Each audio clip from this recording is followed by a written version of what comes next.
네, 안녕하십니까. 저 성균관대학교 입학사정관 김정빈이라고 합니다. 반갑습니다.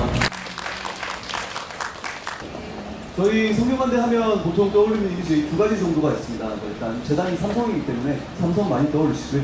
그 다음에 600년이 넘은 대학이라서 전통이 있는 대학으로도 많이 생각을 하시는데 또 다른 저희 이미지로는 좀 도전을 많이 하고 변화를 하려고 하는 대학으로 좀 유명하기도 합니다. 사실 저희가 최초로 시도하는 것들이 좀 있는데요. 먼저 반도체학과 다 아시죠? 저희가 2006년부터 06학번부터 선발을 했었습니다. 대안학과라는 개념 처음 도입을 했었고요. 2008학년도부터는 저희가 특성화학과인 저희 글로벌 경영학과 같은 것들을 최초로 도입을 해서 그 이후에 다른 대학들이 따라서 생기긴 했지만 이런 시도들을 먼저 했었고 올해도 저희가 좀 바꾸는 부분들이 있습니다. 보시면 올해는 3개의 학과가 또 신설이 되는데요. 지능형 소프트웨어학과, 반도체 융합공학과, 에너지학과 3가지 첨단학과가 신설이 됩니다. 특히나 여기 중에서 가장 핫한 지능형 소프트웨어학과가 있습니다. 사실 반도체 학과가 저희 학교의 시그니처였어요. 그죠? 대학학과로서 삼성전자 취업이 보장이 되는 학과로서 굉장히 유명했는데 저희가 약간 섭섭해진 게 또 다른 대학들에서도 많이 선발하고 있지 않습니까? 그래서 삼성과 협의를 새로 했습니다. 저희가 지능형 소프트웨어학과 50명은 저희 대학만 선발하기로 하고 여기도 마찬가지로 계약학과예요. 삼성전자 입사 보장이 되는 학과입니다. 여기는 5년제입니다. 5년제까지 해서 석사까지 통합으로 선발을 하고요. 5년 전액 장학금 주고 있어요. 삼성에서 아시다시피 반도체 계열 쪽이 가장 처우가 좋은 사람들이 들어간 데입니다. 연봉이 가장 높은데 삼성 쪽에서 계속해서 연락이 오셔서 여기를 처우를 좋게 하겠다라고 얘기를 하셨거든요. 연봉이 얼마냐라고 여쭤봤는데 가르쳐 주진 않더라고요. 그래도 굉장히 좋은 처우를 약속하고 있고 이쪽은 삼성 쪽 그 소프트웨어 관련 핵심 인력들을 양성을 위한 학과가 되겠습니다. 일단 전 세계에 저희 AI 센터들이 삼성 AI 센터들이 있습니다. 이런 곳들에 나가서 일을 할 인재들을 저희가 육성을 하기 위한 학과고요. 사실 이런 곳들에 AI 센터들이 있어요. 그래서 진짜 최고의 핵심 인력들을 육성하기 위한 학과다. 그래서 사실은 상위권 학생들, 최상위권 학생들 위주로 선발이 될 것 같기는 합니다. 약학과 바로 밑에 붙어 있을 것 같아요. 그래도 굉장히 소프트웨어 쪽 관심이 있는 학생들에게 좋은 기회가 될 것 같고요. 다음으로 반도체 융합공학과가 있습니다. 저희 반도체 학과라고 하면 보통 계약 학과이기 때문에 일단 취업 보장이 되죠. 근데 이 학과는 취업 보장이 되지는 않는 학과입니다. 그래서 삼성에 갈 수도 있고요. 또 엔비디아, TSMC, 애플도 갈 수 있는 어떻게 보면 삼성에 종속되지 않을 수 있는 장점 여부로 있는 학과라고 볼 수도 있겠습니다. 반도체 관련 학과가 하나의 첨단 학과가 더 생겼다고 보시면 되겠고요. 마지막으로 에너지학과입니다. 사실 에너지학과는 저희가 대한민국에서는 최초로 만들었어요. 대학원에서만 선발을 했었는데 이제 학부 과정에서부터도 선발을 할 예정입니다. 저희가 중점을 두고 있는 파트는 2차 전지죠. 그래서 2차 전지 분야에 정말 저명한 교수님도 많이 계시기 때문에 이쪽 분야 올해부터 선발을 해서 3개의 첨단학과가 추가로 생긴다라고 보시면 되겠습니다. 저희 대학 일단 아이덴티티가 도전하고 변화하는 아이덴티티이기 때문에 사실 이런 도전하고 변화를 리드하는 학생들을 저희가 원하기도 합니다. 자, 그러면 어떤 학생들이 좀 도전하고 변화를 하려고 하는 학생들인가 측면에서 봤을 때는 일단 이 선입견이 없어야 돼요. 선입견이 없어야 도전을 할 수 있습니다. 근데 특히 이 입시에서는 선입견이 굉장히 많죠. 많이들 가지고 있는 선입견 4가지 정도가 있습니다. 첫 번째, 대학 가기 힘들다. 그 다음에 대학 서열이 어느 정도 이렇게 정해져 있다. 또 어떤 과들은 가면 미래가 조금 암울하다. 특히 인문계 기준으로 해서. 또 마지막으로 학생부 종합에서는 특히나 전공을 미리 정해서 준비를 해야 합격률을 많이 높일 수 있다. 라는 선입견들이 있습니다. 오늘 설명에는 이 4가지 선입견들을 하나씩 깨나가는 과정으로 말씀을 좀 드릴 거고요. 먼저 대학 가기 힘들다부터 먼저 보시죠. 일단 공부는 쉽지 않죠. 오늘도 역시나 학생들보다는 학부모님들이 대부분을 차지하고 계시죠. 학생들은 또 공부를 열심히 하고 있을 겁니다. 공부를 또 힘들게 하고 있는데 입시는 생각보다는 기회가 많이 열려 있습니다. 저희가 생각하는 입시 크게 3가지가 있어요. 정시, 학생부 교과, 논술. 이 3가지 전형이 여러분이 생각하시는 것보다는 좀 더 기회가 많이 있는 전형입니다. 물론 전형마다 장단점이 있어요. 장단점이. 그래서 이런 전형별 장단점을 잘 분석하셔서 나한테 어떤 전형이 더 유리하고 또 어떻게 기회들이 있는지 잘 살펴보셔야 되는데 먼저 정시부터 좀 보겠습니다. 사실 정시의 가장 큰 특징은 뭐죠? 가장 큰 특징은 많이 뽑는다는 거예요. 일단 교육부에서 40% 정도는 선발을 하게 하고 있기 때문에 서울에 있는 상위권 대학들 일단 정시에서 40% 맞춰서 선발을 하고 있고요. 저희가 이게 어제 만들어진 따뜻한 PT예요. 저희가 모집 요강이 수정이 됐습니다. 다군이 들어갔어요. 저희가 다군에서 일부 선발하는 학과가 2개가 생겼습니다. 그래서 하나 다군 분할해서 저희가 선발을 하고 있고, 저희도 마찬가지로 전체 인원의 40% 정도를 선발을 합니다. 지금 가군에서 선발하는 모집 단위는 이런 학과들이 되겠고요. 아까 말씀드린 지능형 소프트웨어는 가군에 들어가 있습니다. 그리고 나군 모집 단위는 이렇게 됩니다. 그리고 다군에서는 아까 신설학과인 이 반도체 융합공학, 에너지학과 2개 학과가 들어가서 선발이 될 예정이에요. 사실 상위권 메이저 대학들은 정시에서 가나군에 포진을 해 있죠. 자, 그런데 이제 다군에서도 선택을 할 수 있는 이런 선택지가 생겼다라는 점이 있을 것 같고요. 예체능 쪽은 가군에서 선발을 하고 있습니다. 가군에 일단 좀 체크를 하시고, 또 정시의 장점이라고 하면 이 수능백 심플하다는 점입니다. 전형이 굉장히 심플한데 이 내가 내신이 아무리 안 좋아도 합격을 할 수 있는 전형이기 때문에 수능에 관심을 많이 가시죠. 정시 전형에. 그런데 정시 전형에 또 두려운 부분들이 좀 있습니다. 뭐죠? 일단 재수생들이 워낙 강하다는 점이죠. 작년도 기준으로 해서 성균관대학교 합격자의 한 65% 이상은 재수생입니다. 그래서 정시에서는 내가 만날 수 있는 재수생들이 굉장히 많다라는 점 인식을 하셔야 돼요. 그래서 내가 이때까지 쳐왔던 모의고사 다르게 이번 일요일에 잠깐 마주쳤죠? 이제는 만나게 될 재수생들을 염두에 두고 정시를 준비를 해야 된다라는 점들이 좀 특징이 있고요. 의예과는 인적성 면접이 있습니다. 아까 설명을 했던 연대 같은 경우에는 이제 인적성 면접이 10% 반영이 되죠. 저희는 반영 비율은 없어요. 근데 PF입니다. 근데 여기서 떨어지면 F가 나오면 아무리 성적이 좋아도 불합격되는 거 아니냐 생각하실 수 있지만 대부분의 경우는 합격을 시킵니다. 왜냐하면 여기서 떨어지는 학생들 같은 경우에 정말 의사로서 의사소통 능력이 부족하다, 심하게 부족하다 라는 케이스들만 떨어져요. 작년 같은 경우에는 여기서 떨어지는 학생이 사실 없었습니다. 그래서 여기서는 정말 PF로 정말 문제가 있을 것 같은 학생들만 떨어진다고 보시면 될 거예요. 그래서 수능 100이라고 생각을 하셔도 무방하고요. 미술 디자인 스포츠 교양은 예체능이기 때문에 저희가 실기가 들어가고요. 실기 반영 비율이 수능보다 적지만 실기의 변별력이 더 큽니다. 실기가 굉장히 중요하다는 점만 인식을 하시면 되겠어요. 사실 정시에서 가장 중요한 분야가 이 반영 비율입니다. 반영 비율이 대학마다 다르죠. 근데 또 지금 현재로서는 가장 의미가 없는 부분이기도 해요. 왜죠? 내 수능 점수가 나와야 내 반영 비율이 어디에 유리한지 그 다음에 적용이 되는 거기 때문에 내 수능 성적이 나오기 전까지는 이걸 분석하는 게 크게 의미는 없습니다. 그래서 일단 수능을 가능한 한 잘 보고 나서 그 다음에 어떤 대학이 나에게 맞는지를 판단을 해보시면 돼요. 작년과 달라지는 점은 올해 영어의 반영 비율이 10%가 들어간다는 점입니다. 그럼 이제 성균관대가 영어에서 변별을 크게 하려고 하는 것이냐? 그렇지는 않습니다. 저희가 반영 비율이 10% 들어가지만 여기서 변별을 크게 하려고 한다기보다는 영어가 매년 난이도가 달라지죠. 어떤 애는 영어 어렵게 나와서 1등급 때 비율이 5%도 안 나오고, 또 어떤 애는 쉽게 나와서 영어 1등급 비율이 10% 넘어가기도 합니다. 그래서 저희가 이걸 좀 안정적으로 운영하려고 하는 취지에서 탐구 과목처럼 이 등급별 변환 표준 점수를 하려고 하는 거예요. 그래서 매년 실질적으로 영어가 반영되는 비율을 동일한 수준으로 맞추겠다라는 것이지 영어에서 크게 변별을 하려고 하는 건 아니다라는 점 체크를 하시면 좋을 것 같고요. 인문자연 통합해서 선발하는 글로벌 융합학도는 인문계랑 동일한 반영 비율을 적용을 하고 있습니다. 네, 그리고 예체능은 미술 디자인 쪽은 수학을 안 보고 스포츠과학은 탐구를 한 과목만 반영한다는 점만 차이가 있다고 보시면 되겠고요.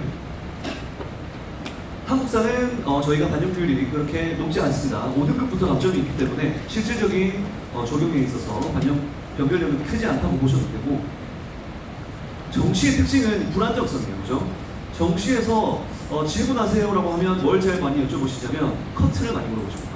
사실 작년 커트는 의미가 크게 없어요. 왜냐? 커트는 매년 달라지거든요. 그죠?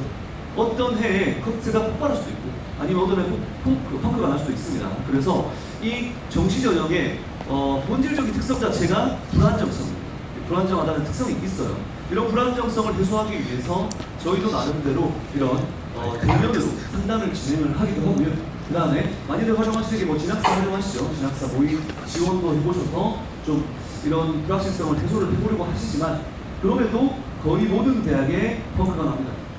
그래서 평가가 하는 학과들이 있어요. 그래서 평가하는 것이 정시 전형의 약간 숙명인데, 자 그러면 어떤 학과가 평가가 날지 미리 알 수 있다면 굉장히 유리해지겠죠 우리가. 자 한번 작년에 어떤 평가가 났는지 어디가에서 확인을 할 수 있는지 봅시다. 지금 대학들 어디가 결과가 올라갔죠?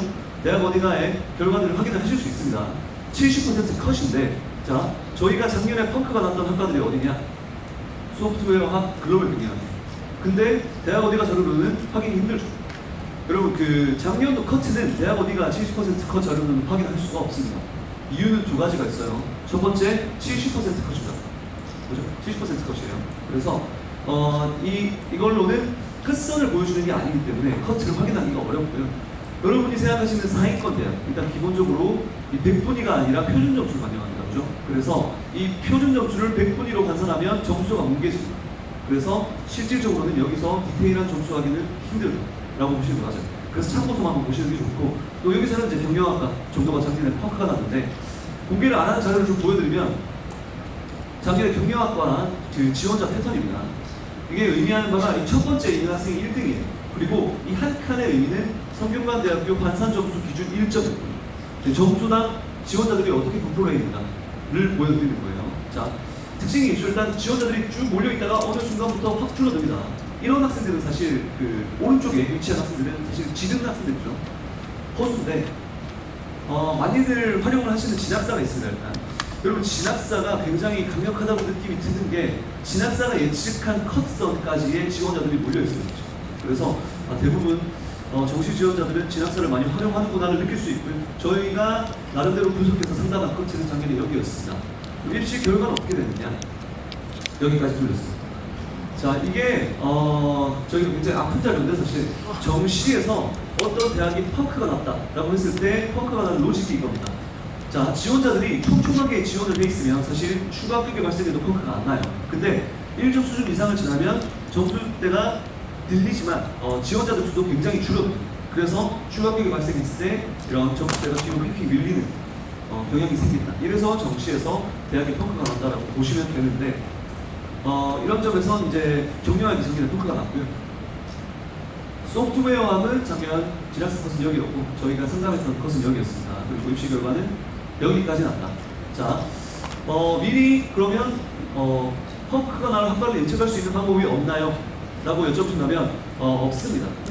제가 열심히 연구를 해보기도 했고 또 수많은 사교육에서 많은 돈을 들여 연구를 하고 있긴 한데 한 번도 맞춘 적이 없습니다. 그래서 이것들은 실질적으로 불가능하다고 보시면 되고, 그래도 정시에 있어서 조금 더 데이터를 많이 모아보시는 게 좋겠죠?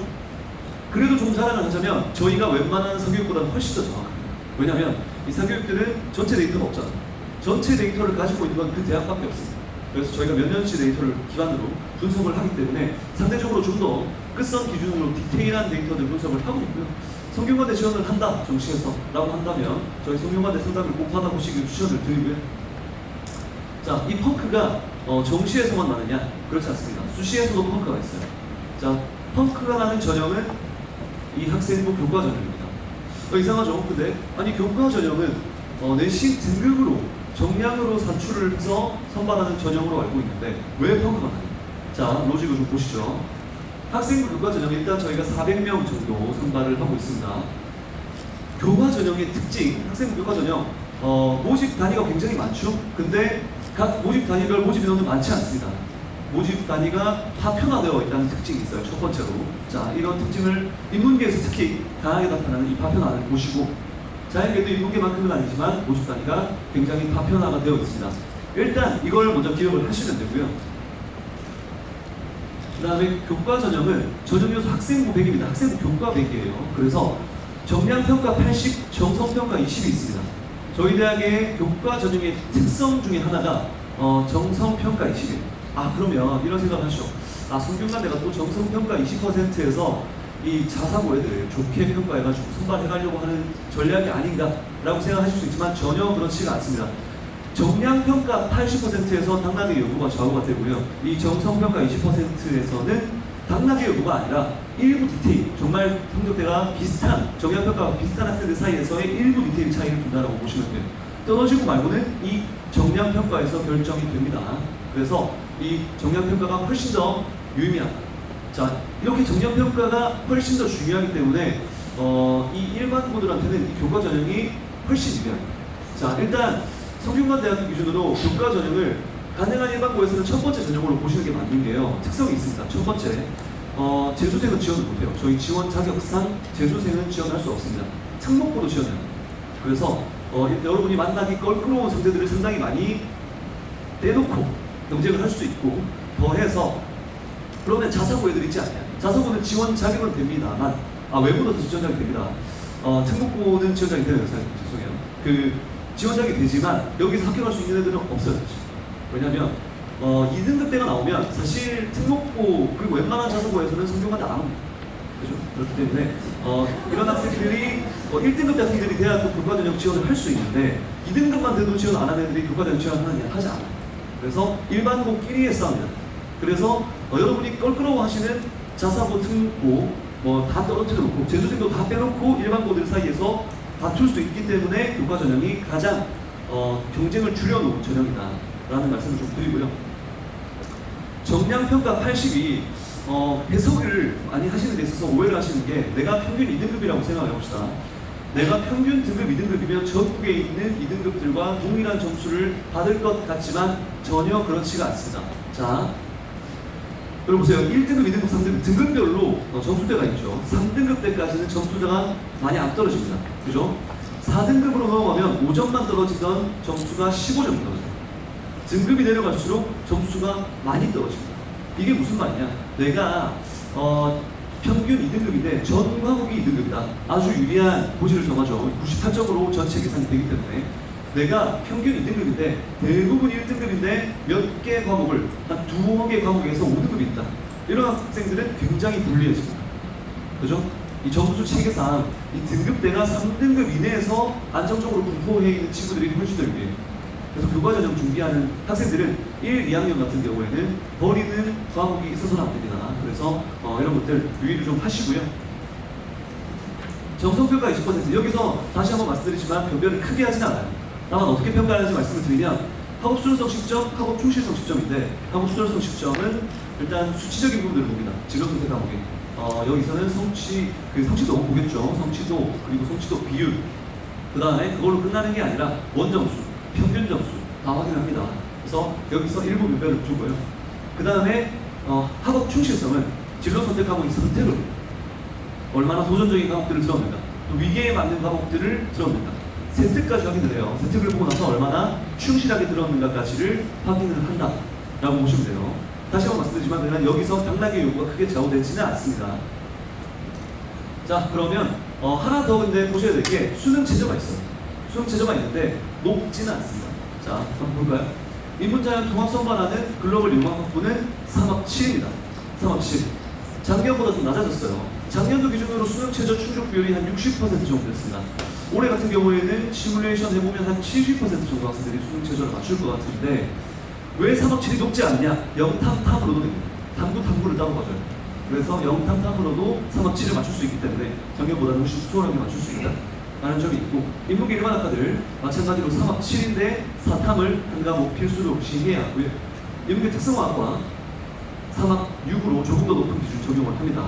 그리고 4탐을 더 보셔야 되고요. 자연계 일반 학과들 마찬가지로 3학 7, 과탐 한 과목을 필수로 무시하셔야 되고, 자연계 특성화학과 이 세 개 학과는 3학 6으로 과탐 한 과목 이수를 하셔야 된다. 수능 최저가 될 수 있다면 여기서 교과 전형이 일반 학생들한테는 일단 기본적으로 훨씬 더 유리하다라고 보셔야 된다는 점 한 번 더 강조를 드리고요. 이것도 올라가 있는 자료입니다. 어디가 이제 70% 컷이죠. 70% 컷을 일단 크게 잡아서 어떻게 분류를 하시면 되냐?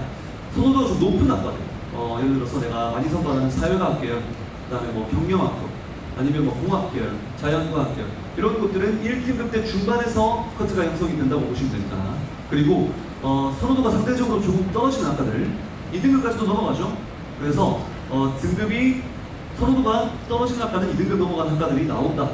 그래서 1등급만 선발되는 건 아니에요.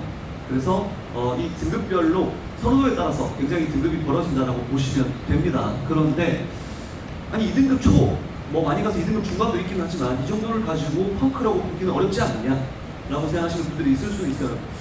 교육학과가 지금 안 보이죠? 교육학과는 어디 가야 공개를 안 해놨습니다. 교육학과 작년에 충격적인 결과가 나왔는데 네, 4.95가 붙었습니다. 왜 이런 일이 발생했느냐? 일단은 세 가지 이유가 있어요. 첫 번째, 아까 말씀드렸듯이 교육학과 선발 인원이 파편화되어 있어서 많지가 않습니다. 5명 동반이 50명만 지원해도 경쟁률이 10대 1로 나옵니다. 그래서 지원자 자체 수주가 많지 않았고요. 두 번째로 작년에 공교롭게도 교육학과에서 수능 최저 못 맞춘 친구들 비율이 높았어요. 이걸로 끝난 게 아니라 하나 더, 교육학과 선호도가 높죠. 교육학과에 붙은 학생들이 스카이로 많이 도망갔습니다. 이 세 가지가 겹치면서 이 또 3대가 덕을 쌓는 4.95저 친구가 합격을 해서 등록도 해버렸는데 정확히 말씀드리지만 올해는 이런 일이 생기지가 않을 겁니다. 그래서 이걸 보시고 교육학과에 지원하면 합격률을 높일 수 있다고 생각하시는 분들 없기를 바라고요. 당연하게도 선호도가 낮은 학과에 지원할수록 합격률이 높아질 수 있습니다. 저런데 베팅을 하시면 안 돼요. 그래도 내가 정말로 도박을 해보겠다라고 한다면 가능한 한 모집 인원이 적은 데 지원해보시는 게 가능성이 펑크가 날 가능성이 있다. 그래서 수시에서도 이렇게 저희 입장에서 가슴 아프지만 발생하는 경우들이 있다는 말씀드리고, 논술 전형이 있습니다. 논술 전형은 가장 많은 학생들이 지원을 하는 전형이죠. 저희가 봤을 때 논술 기회 그 자체의 전형입니다. 왜 기회 그 자체 전형이냐? 일단은 내가 학생부가 좋은 학생들은 학생부 교과 전형 아니면 학생부 종합 전형 대학을 가려고 합니다. 그죠? 학생부가 안 좋다. 첫 번째로 일단은 수능을 생각을 하죠. 수능을 생각을 하면서 공부를 하는데 많은 학생들이 6월 모평, 9월 모평에서 좌절을 합니다. 재수생들을 만나고 나서. 그러면 이제 성대는 힘들겠다는 생각이 들 때쯤 이제 논술이 눈에 들어오기 시작하죠. 논술만 잘 보면 합격할 수 있기 때문에. 자, 일단 저희가 논술 전형 400명 가까이 선발을 하는데요. 모집 단위를 보시면 모집 인원이 그렇게 많지는 않지만 굉장히 선호도가 높은 학과를 위주로 선발을 하고 있기도 합니다. 그래서 논술 전형에 많이들 지원을 하고 있고요. 그러다 보니까 경쟁률이 기본적으로는 100대 1은 나옵니다. 자, 저희가 말씀드렸다시피 논술 100으로 선발을 해요. 논술 100으로 선발하기 때문에 내가 내신이 9등급이라도 합격을 할 수 있습니다. 자, 그래서 논술 전형에 많은 올라방들이 달려드는데 논술 전형 그리고 팁을 좀 드리고 가자면, 첫 번째, 인문계, 자연계 팁 그래도 온 김에 하나씩 말씀드릴게요. 인문계 논술은 매년 출제하는 패턴이 비슷합니다. 일단은 논술은 인문계 같은 경우에 국어, 사회, 통합형 문제가 나옵니다. 그런데 인문계 논술을 굉장히 점수가 높아야 합격을 할 수 있어요. 그래서 상당히 100점에 가까운 점수가 나와야 합격을 한다고 생각을 하시는 게 맞고, 그렇다 보니까 학생들이 고득점에 대한 부담이 있어서 처음으로 나타나는 유형이 많이 씁니다. 많이 적어야 좀 간절함을 좀 더 보여줘야 논술에서 고득점을 할 수 있다고 생각을 하는데, 제가 매년 논술 고득점 답안지를 모아서 보면 많이 쓴 답안지가 고득점이 아니라 많이 안 쓰더라도 논리 구조가 깔끔한 답안지가 훨씬 더 고득점입니다. 그래서 특히나 인문계 교수님들이 중원, 구원하는 거 별로 좋아하지 않습니다. 그래서 논리 구조가 깔끔하게 굉장히 중요합니다. 그리고 생각보다 다수의 학생들이 글자를 못 알아봐서 날아갑니다. 마음은 급하고 또 글자는 써본 경험이 많이 없죠. 그래서 인문계 남학생들 기준으로 해서 굉장히 지렁이 글씨가 많이 나와서 글자를 좀 가독성 있게 써주는 게 중요해요. 여학생들 같은 경우에는 글자를 그리고 조금 더 크게 써주는 것도 필요합니다. 너무 작게 쓰는 친구들이 있어요. 인문계 교수님들이 자연계 교수님들보다는 좀 더 나이가 있고, 화면을 보실 때 가까이서 보시는 분들보다 좀 멀리서 보시는 분들이 더 많아요. 그래서 가독성 있게 글자를 써주시면 좋다. 자연계는 일단은 인문계보다는 좀 더 점수대가 낮습니다. 점수대가 높은 합격성이 점수대가 높지 않은데, 일단은 수학이 세 문제가 나와요. 과학은 출제하지 않습니다. 근데 범위를 보면 지금 저희 수시 모집 요강 올라가신 거 보시면 범위가 어떻게 되어 있느냐, 수학에서 기하, 미적분, 확통을 포함해서 출제한다고 되어 있습니다. 근데 저희가 출제를 거기서 하지 않고요, 수원 수투에서 출제를 할 겁니다. 그래서 저를 믿어보시고 수원 수투에서 준비를 해보시면 조금 더 좋은 결과가 있을 수 있지 않나 말씀을 드리고, 일단은 문제가 근데 또 쉬울 수는 없겠죠. 킬러 문항 수준의 문제가 일단 나갈 거라고 보시면 됩니다. 그리고 소문항이 있기 때문에 시험 치시는 시간도 그렇게 널널하지 않다. 좀 변별이 되어야 되기 때문에 이 정도 팁을 좀 드릴 수 있을 것 같고, 또 특히나 자연계는 중간 풀이 과정을 잘 쓰셔야 돼요. 중간 풀이 과정 생략되면 합격할 수 없다라고 생각하시면 되고요. 수능 최저가 또 있습니다. 수능 최저를 보시면 아까 말씀드린 교과 전형하고 구조는 똑같아요. 다만 숫자가 일씩 높습니다. 그러면 아까 3합 7이었죠? 3합 6을 적용을 하고요. 그 다음에 인문계 일반 학과들 3합 6을 마찬가지로 적용을 하고 4탐 한번 보셔야 됩니다. 인문계 특성화학과들은 3학 5로 한 단계 더 높은 기준을 적용을 하고 있고요. 자연계 일반학과들 마찬가지로 3학 6 그리고 과탐학 과목 필수로 응시를 하셔야 되고, 자연계 특성화학과 약학과랑 지능형 소프트웨어와 반도체 다 포함해서 3학 5입니다.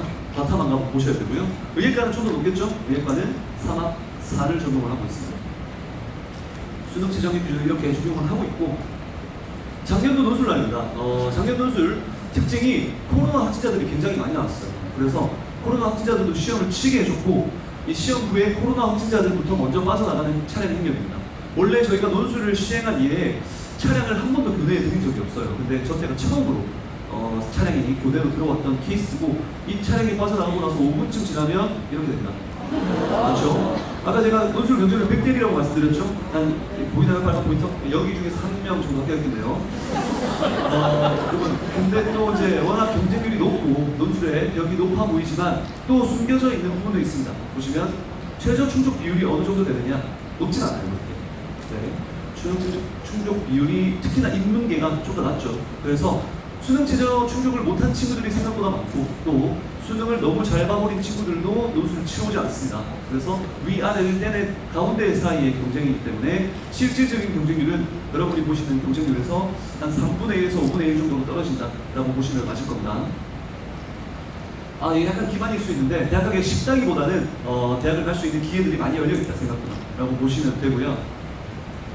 다음으로 대학 서열, 콘크리트 같은 대학 서열이 있죠. 일단은 스카이, 그 다음에 뭐 성서한 이런 바뀌지 않는 대학 서열이 있습니다. 대학 서열 굉장히 공부하기 때문에 또 저희가 이런 대학들과 경쟁을 한다고 했을 때 굉장히 좀 이제 데이터는 잘 나와요. 저희가 자랑을 조금 하면 타임즈지에서 하는 더 하이어 에듀케이션 대학 순위, 서울대 연수대 성균관대 순으로 나오고 있고요. 그 다음에 네이처 인덱스, 네이처지 아시죠? 네이처지에서 발표하는 그 네이처 연구기관 순위도 저희가 서울대 연수대 성균관대 순으로 나옵니다. 그리고 10년간 상위 1% 논문, 교수님들이 질을 평가할 수 있는 지표인데 서울대 다음으로 저희가 높게 나오고 있고요. 네, 지금 사진 찍어주시는 분들 너무 감사합니다. 저희 학교 학부모율은 또 교수님을 얼마나 많이 모시고 있는가에 대한 얘기인데 저희가 또 서울대 다 여러분 특징이 있죠? 서울대가 다 1등입니다. 서울대 정말 좋은 대학교. 서울대 가시면 고민하실 필요가 없습니다. 서울대 가시고요. 서울대 안 됐을 때 성균관대도 한 번쯤 생각해봐달라고 가져온 자료가 되겠습니다. 네, 그리고 뭐 상위 1% 교수님, 스타 교수를 저희가 제일 많이 모시고 있습니다. 이런 특성을 좀 보여드리고, 교육과정 잠깐 말씀을 드리면요.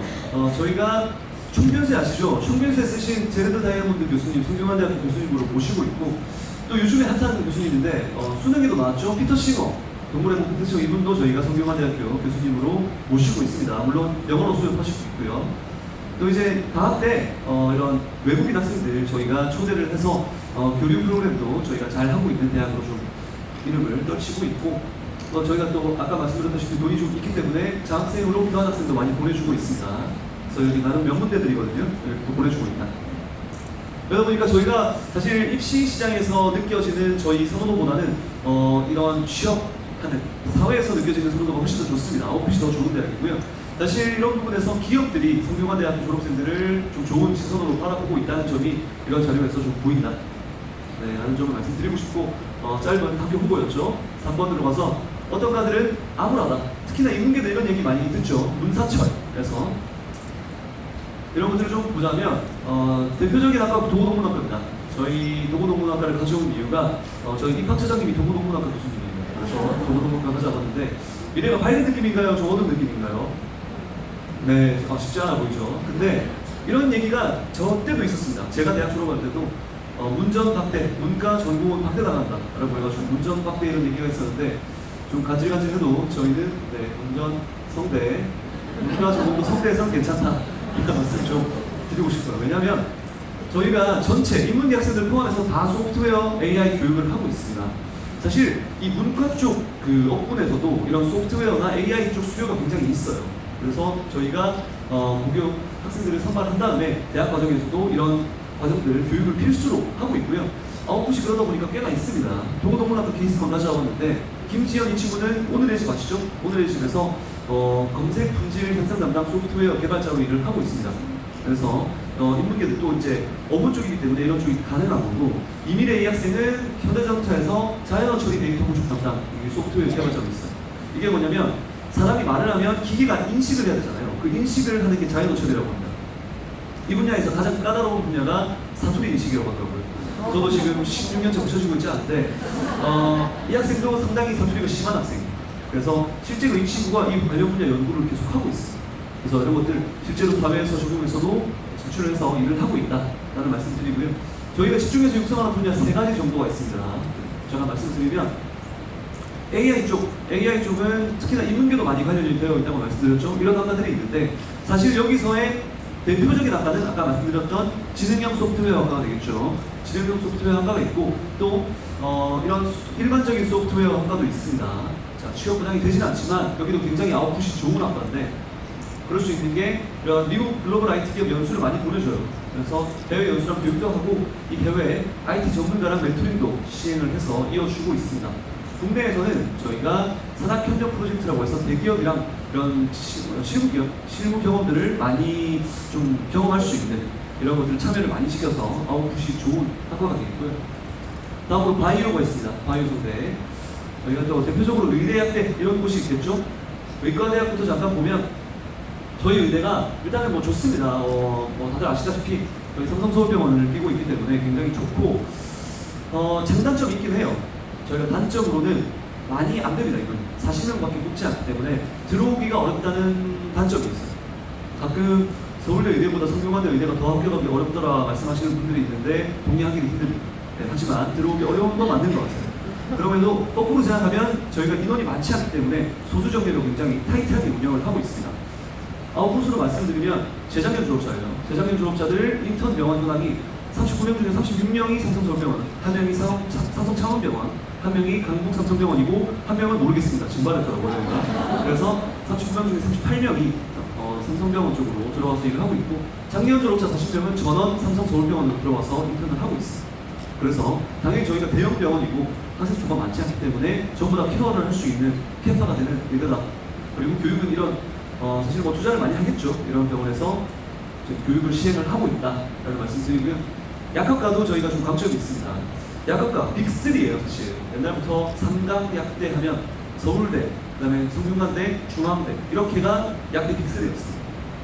좀 저희가 강점이 있는 게 실습 당연히 저희가 대형 병원에서 실습하기 때문에 좀 이런 기자재라든지 데이터 자체가 좋을 수밖에 없고요. 또 저희가 이제 약사를 배출하기 위한 학과가 아니라 연구에 중점을 두고 있습니다. 그래서 신약 개발 쪽에 포커스를 맞춰서 저희가 연구 진행을 많이 하고 있는 학과고 마지막으로 이 제약, 공정 쪽이 굉장히 좀 강점이 있는데 신약을 개발하고 끝이 아니죠. 이걸 어떻게 사업화하느냐, 병에 넣을 건지 아니면은 이걸 뭐 가루화할 건지 아니면 알약용으로 만들 건지 이런 공정 과정을 교육할 수 있는 기관이 많이 없습니다. 저희가 이런 쪽에서도 좀 강점이 있기 때문에 이런 강점이 있다는 말씀을 좀 드리고요. 다음으로 글로벌 바이오 메디컬 공학과가 있습니다. 여기는 연구를 많이 하고 싶어하는 학생들이 오는데요. 저희 같은 경우에 트랙이 3개입니다. 첨단 의료기기, 생체재료, 외과학이 있는데 첨단 의료기기는 요즘에 뭐 양성자, 중성자 이용해서 암 치료하는 기기들도 있어요. 이런 것들을 개발하고 다루고 하는 쪽이 될 거고 생체재료는 웨어러블 소자 개발도 있지만 뭐 인공 피부, 인공 관절, 뭐 인공 귀 이런 것들 있죠. 이런 쪽 개발하고 다루고 하는 쪽.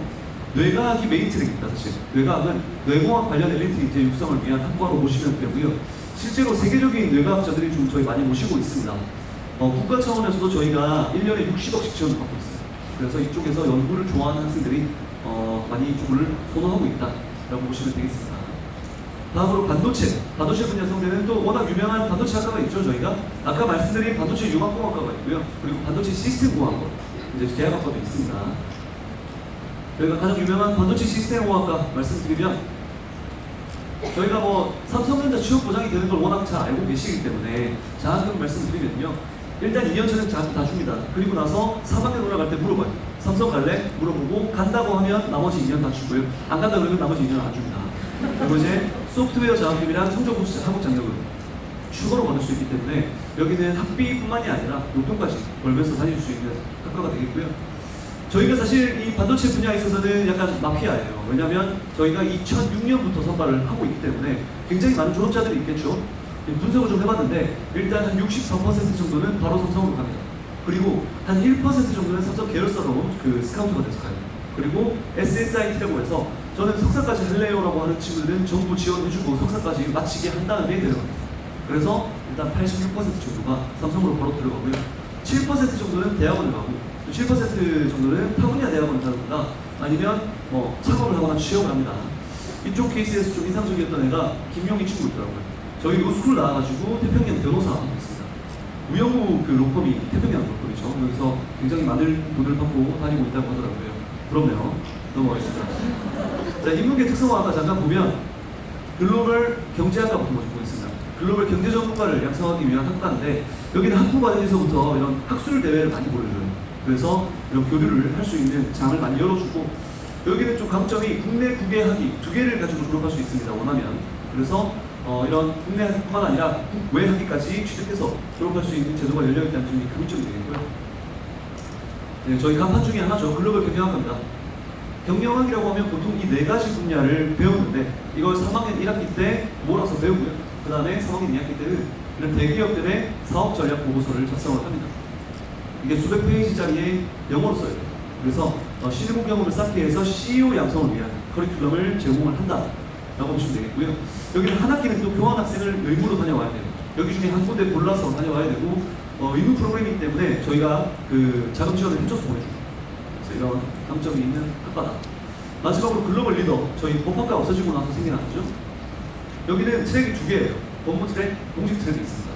법무 트랙은 로스쿨 가는 거고요. 공직 트랙은 행시를 하거나 아니면 외교관을 준비하는 트랙인데, 사실 아시다시피 저희 로스쿨이 괜찮습니다. 성균관대 로스쿨까지를 보통 메이저 로스쿨이라고 하거든요. 근데 성균관대가 로스쿨을 가지고 있고, 또 성균관대학교에서 로스쿨 가라고 만든 학과이기 때문에 성균관대 로스쿨 단일학과에서 가장 많은 인원을 선발한 학과가 여기입니다. 그렇기 때문에 사실 수시에서 가장 선호도가 높은 학과 중에 하나이기도 해요. 그러니까. 그래서 이런 트랙이 있고, 여기 아웃풋도 굉장히 좋습니다. 좋을 수밖에 없는 게 양현관이라는 건물이 있는데 저희가 가둬놓고 공부를 시키고 있어요. 아웃풋을 좋게 만들어 놓고 있고, 홍대 법대하면 원래 검사가 좀 강세였는데요. 지금은 판사 쪽에서 좀 두각을 나타냅니다. 그래서 판사 쪽에서 좀 저희 강세를 보이고 있는 스쿨이다 말씀을 잠깐 드리겠어요.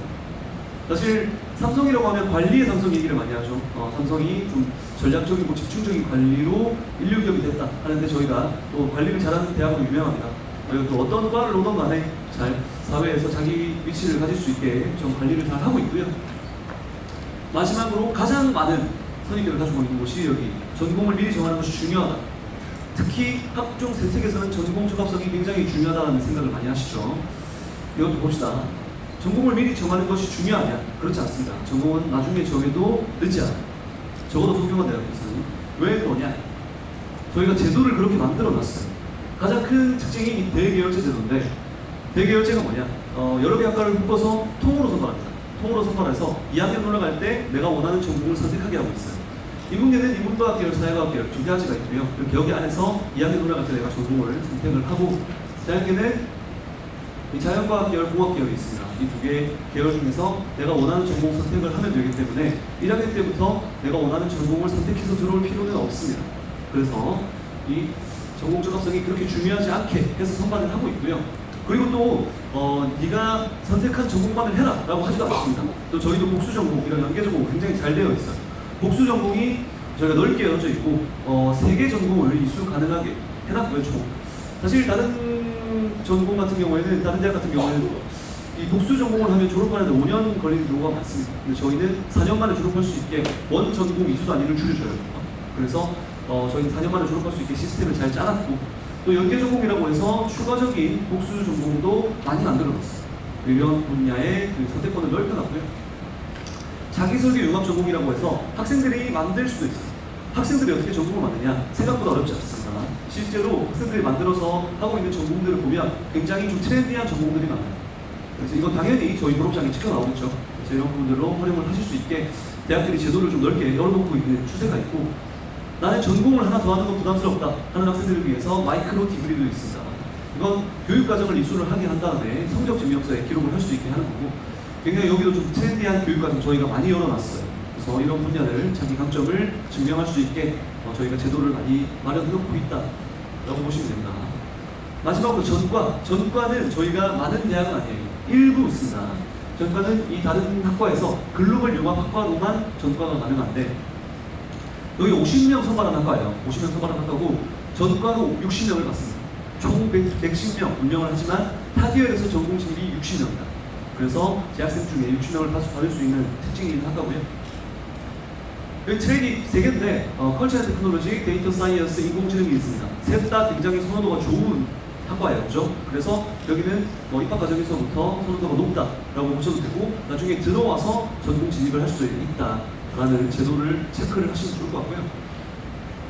아니 그러면 전공 적합성이 안 중요하다고 당신이 지금 말을 하고 있는데 내가 학생부 종합전형 평가 요소를 보니까 이 개인 역량 안에 전공 적합성, 계열 적합성이라는 문구를 넣어놓은 걸 봤다. 이건 뭐냐? 동의합니다. 이게 들어있어서 굉장히 당황스러우실 것 같아요. 그래서 저희가 내년부터는 문구를 바꿨습니다. 2025년부터는 탐구 역량이라고 해서 탐구 확장성, 탐구 주도성으로 선발을 합니다. 전공 적합성이라는 문구 완전히 뺐어요. 아니 지금 우리 애는 고3인데 무슨 말이냐 라고 생각하실 수 있죠. 지금 고3 같은 경우에도 이런 기조로 평가를 할 겁니다. 사실 저희가 전공 적합성을 중요하게 보지 않고 선발을 계속 해왔어요. 근데 문구상 저희가 이제 옛날에 학생부 종합전형 설계를 할 때 그렇게 해놨고 또 이런 평가 요소는 2년 사전 예고제가 적용입니다. 그래서 좀 사전에 공개를 해야 되는 부분이 있기 때문에 문구가 저렇게 되어 있지만 저희가 평가 기조는 이 탐구 역량 기준으로 평가를 하는 걸로 굉장히 많이 바뀌었어요. 그래서 저를 믿고 탐구 역량을 위주로 평가를 한다고 보시면 되고 학생부 종합에 대해서 좀 살펴보죠. 학생부 종합 전형 저희가 1000명 조금 넘게 선발을 합니다. 전형이 4개인데 빨리 넘어가네요. 자, 이게 계열 모집에서 아까 말씀드린 그 대계열 모집 단위 선발을 위주로 합니다. 그리고 학과지만 좀 모집 단위가 큰 학과들도 이 계열 모집 전형으로 선발을 하고 있습니다. 이런 학과들 선발을 계열 모집 전형에서 하고 있고요. 학과 모집은 여러분 생각하시는 대로 학과 계열 선발을 하는 곳이죠. 자, 인문계는 이런 학과들, 그리고 자연계는 이런 학과들 선발을 하고 있습니다. 아까 말씀드린 새로 생긴 신설학과들은 이 학과 모집에서 다들 선발을 하고 있고요. 그리고 과학인재 전형이 있습니다. 여기는 학생부 종합 전형인데 면접이 있는 학생부 종합 전형이에요. 일반고 학생들에게는 사실은 이 전형은 크게 추천하지 않습니다. 자, 왜냐하면 좀 이따 말씀드릴 거지만 면접이 굉장히 좀 타이트해요. 자, 이유를 말씀을 좀 이따 좀 심화로 드릴 거고요.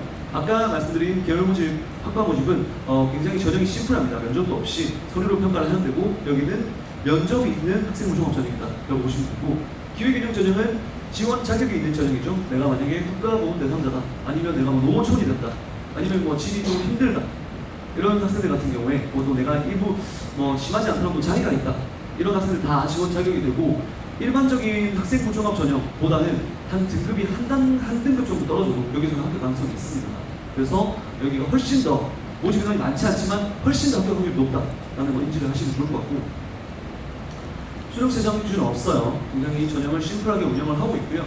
대부분의 학과 모집, 계열 모집, 학생부 100으로 선발합니다. 이제 자소서도 없어졌죠. 그렇기 때문에 굉장히 심플하게 면접도 없이 선발하고 있는 특성이 좀 있고요. 저희가 하지만 일부 의학과, 사범대학, 스포츠과 그리고 과학인재 전형 여기는 면접이 30%가 들어갑니다. 어떤 면접을 보느냐. 의예과 같은 경우에는 서울대랑 비슷한 방식의 MMI, 다중민의 면접을 봅니다. 3개 방으로 들어가서 하고 압박 면접일 수 있습니다. 그리고 재심은 기방으로 하는데 사고력을 상당히 요하는 문제를 출제를 할 것 같아요. 작년 문제는 저희 선행학습 영역평가 들어가서 보시면 문제를 확인을 하실 수가 있습니다.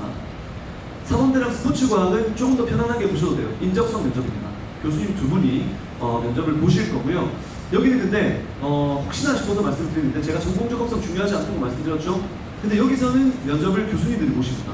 내가 한문 교육에 대한 전공 적합성이 있지 않더라도 들어가서 교수님을 만났을 때만은 한문학과를 사랑하는 친구를 느껴야 돼요. 굉장히 순진하게 저는 경영학과 복수 전공을 할 겁니다 라는 친구들이 나오면 바로 교수님 표정이 안 좋아지니까 참고로 하시기 바랍니다. 그리고 과학인재 전형, 올해 신설된 전형인데 여기는 교과형 면접입니다. 교과형 면접. 자, 여기는 수학, 물리, 화학, 생명과학을 다 봅니다. 다 봐야 되고 10분 만에 문제를 풀어야 되는데 범위는 과학은 2까지 다 포함해요. 수학도 여기는 기하, 무조건 합동 전부 포함. 그래서 문제가 굉장히 좀 난이도가 있을 것 같고요. 전형명부터 과학인재 전형이죠. 과학고 영재학교 학생들이 굉장히 많이 달려들 거예요.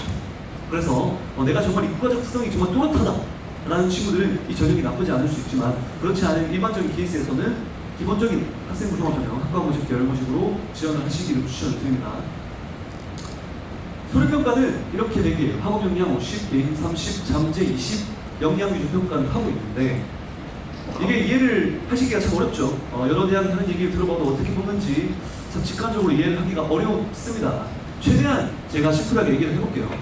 학업 역량은 일단 우리 대학에 입학할 만한 충분한 학업 역량을 보여주는가, 개인 역량은 지원 모집 단위에 수업할 만한 재능과 열정이 있는가, 잠재 역량은 글로벌 장애 리더로서의 자질 및 발전 가능성이 있는가. 무슨 말인지 모르겠죠. 조금 더 깊이 가봅시다. 학업 역량에서 가장 중요한 게 뭘까요? 다양한 요소들을 평가를 하지만 당연히 가장 중요한 건 교과 성적 우수성 및 수월성입니다. 당연히 성적이 가장 중요해요. 자, 아니라고 생각하시면 안 됩니다. 일단 성적이 제일 중요하다. 이게 가장 중요한 50%가 들어가는 요소고요. 개인 역량에서 제일 중요한 건 뭘까요? 보통 교과 및 전문 교과 이수위 연합의 실전. 이게 가장 중요한 요소. 생태계 강조가 많이 됐던 시절이 있었죠. 근데 지금은 교육 과정이 워낙 다양해지고 그에 따른 선택이 워낙 또 더 다양해졌기 때문에 이런 학생들의 교육 과정에 따른 선택이 가장 중요한 요소 중에 하나가 됐다라고 보시는 게 맞고요. 잠재 역량은 당연히 주도성과 인성들을 확인을 합니다. 이게 가장 핵심 요소를 말씀을 드린 거고요. 그렇다면 이렇게 100% 이제 이해가 좀 가시죠. 학업 50, 오케이 성적, 잠재 20, 오케이 인성. 근데 개인 역량 30%가 아직까지 좀 무릎 비비실 거예요. 아니 그럼 진로 선택하고 위주로 그럼 선택을 못하는 것 같은데 그럼 이 개인 역량 30%도 결국에는 학업 역량의 일종 아니냐라고 생각하실 수 있는데 맞습니다. 학업이 80이라고 보셔도 돼요.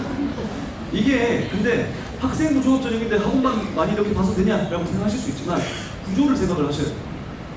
학생부에서 이제 보는 게 뭐죠? 자소서 당연히 없어졌고 그리고 수상도 없어졌죠. 봉사활동, 독서, 자율동아리 다 없습니다. 그죠? 그래서 입학사정관들이 확인할 수 있는 비교과적인 요소가 상당히 많이 없어졌어요. 이런 상황에 있기 때문에 당연히 그 학업 역량 쪽에 가중치가 높아졌다고 보셔야 돼요.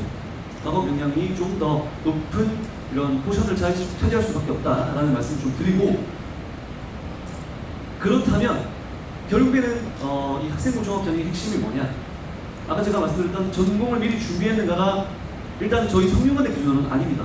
사실은 이게 모든 대학이 그렇다고 말씀드리기는 어려울 것 같긴 해요. 아직까지 전공 적합성을 많이 확인하고 있는 대학들이 있는데 적어도 저희 성균관대학교 그리고 지금 촬영을 하고 있기 때문에 말씀드릴 수 없는 다른 대학교들 몇 개도 전공보다는 학업 역량 위주 그리고 특히나 역량 위주의 평가를 많이 하고 있습니다. 이 역량 위주의 평가를 왜 하고 있으며 세특을 왜 조금씩 덜 보게 됐는가에 대한 얘기는 한 시간도 얘기를 할 수 있지만 짧게 말씀드리면 일단 전공 적합성을 너무 강조하게 되면 못 뽑는 학과들이 생깁니다. 사실. 자 보세요. 내가 3년 동안 학생 입장에서 3년 동안 경영학을 준비했어요. 경영학과를 3학년 돼서 지원하려고 하는데 성균관대 경영학과 쓰기에는 성적대가 좀 애매하게 된 거예요. 그러면 둘 중에 하나 선택을 합니다. 대학을 낮추던지 아니면 경영학과 준비했는데 난 다른 데 못 쓴다 해가지고 그냥 상대 경영을 지릅니다. 그죠? 둘 중에 하나예요. 사실 가장 합리적으로 사는 선택은 뭐냐면 입시 전략적으로는 과를 낮추는 게 가장 좋아요. 근데 내가 3년 동안 경영 준비를 했기 때문에 합격률을 훨씬 높일 수 있는 유학 동향과 이런 데를 못 쓰는 거예요. 자, 거꾸로 생각해 봅시다. 내가 성균관대 지원한다고 하면 일단 학교에서 기본적으로 상위권이죠. 상위권 학생이 전공 적합성을 동양 철학에 맞추친 본 적 있으세요? 저희가 한 3년에 한두 명 정도 나옵니다. 저희가 받아봤는데. 그렇기 때문에 어차피 선호도가 높지 않은 학과들은 학업 전공 적합성이 없는 학생들 사이에서의 리그예요. 그렇기 때문에 이렇게 전공 적합성을 보지 않고 선발하고 있습니다. 좀 더 크게 예시를 들어보면 저희는 지구과학 관련된 있는 학과 하나도 없습니다. 하지만 지구과학 들은 학생들 굉장히 많이 뽑고 있어요. 또 하나 더 저희 입학사정관 중에 어릴 때 꿈이 입학사정관이었던 사람이 성균관대에 대해서는 제가 알기로 없습니다. 그래서 당연히 진로가 바뀌거나 적성이 바뀌는 거 너무나 자연스러운 현상이기 때문에 완전히 생뚱맞은 활동들을 계속했더라도 내 안에서 그 학교 안에서 충실하게 하려고 했다. 또 나름대로의 역량을 보여줬다면 어차피 저희가 처음부터 가르칠 거기 때문에 상관없이 선발하고 있다고 보시면 되겠고요. 결국 그러면 집중력 있게 공부할 역량이 있는가를 기준으로 평가를 하고 있다라고 보시면 되겠습니다. 그리고 이제 이런 전략을 짤 때 좀 잘 보셔야 되는 게 중복 지원을 잘 보셔야 돼요. 중복 지원이 가능합니다. 좀 극단적인 예시를 가져오긴 했어요. 내가 소프트웨어에 관심이 있다. 이러면 학과부직으로 학생부종합 소프트웨어학과 하나 씁니다. 그리고 내가 내신 내것도 당연히 좋겠죠. 좋은 학생들 교과 전형으로도 지원할 수 있어요. 자 그리고 내가 아까 보니까 지능형 소프트웨어학과 욕심이 난다. 과학인재 전형으로도 3장까지 지원이 가능합니다. 끝났다고 생각했는데 만약에 내가 인문계적인 영향도 좀 있는 자기 학생이다.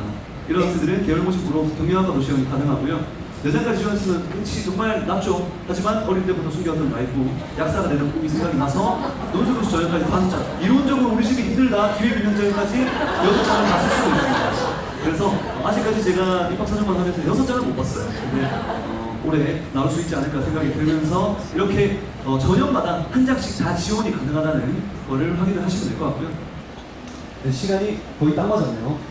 올해 저희 처음 생긴 슬로건입니다. 저희 그 신입생이 후보로 올린 슬로건이 선정이 되어서 이렇게 됐고요. 좀 간질간질해도 오늘 저랑 본 기회가 5년이 아니라 2년이 돼서 동료만들께서 많이 했으면 좋겠습니다. 네, 감사합니다.